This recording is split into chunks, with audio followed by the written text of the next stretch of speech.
एक बार की बात है, गौतम बुद्ध अपने शिष्यों को जिंदगी से जुड़ी अच्छी बुरी चीजों का ज्ञान दे रहे थे।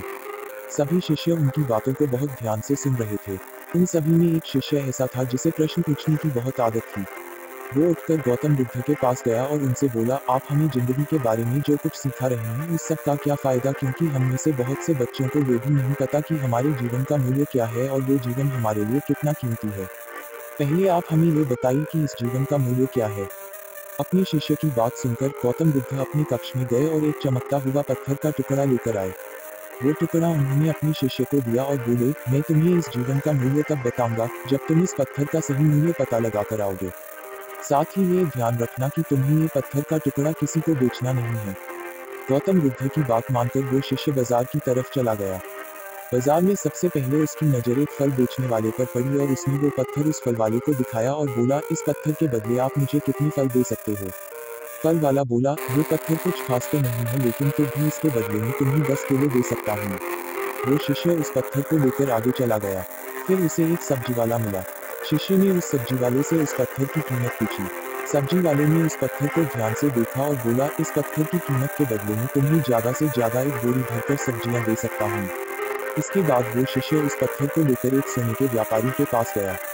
उस पत्थर की टुकड़े की चमक देखते ही उस सुनार ने उसकी कीमत 100 सोने के सिक्के लगाए। शिष्य ने वो टुकड़ा बेचने से मना किया तो वो सुनार उसके बदले 200 सोने के सिक्के देने को भी राजी हो गया। लेकिन शिष्य ने वो पत्थर नहीं बेचा। इसके बाद वो शिष्य एक हीरों के व्यापारी के पास गया और उनके सामने उसने वो पत्थर के टुकड़े को रख दिया।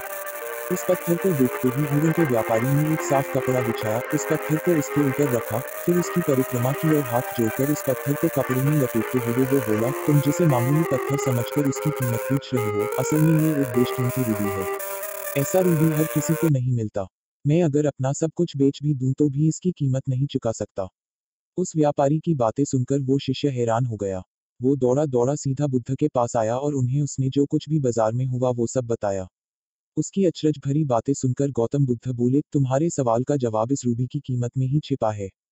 हमारा जीवन भी एक रूबी है, रूबी की तरह ये भी बेशकीमती है, लेकिन हम इस बात को हमेशा नजरअंदाज करते हैं और अपने जीवन का मूल्य नहीं समझते।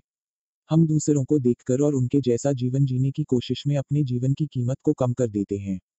हम ये सोचते हैं कि हमारी जिंदगी की कीमत वही है जो दूसरे हमें बताते हैं, लेकिन यह बात हमेशा ध्यान रखना कि सामने वाला अपनी हैसियत, बुद्धि और अपनी समझ के हिसाब से तुम्हारी कीमत लगाता है।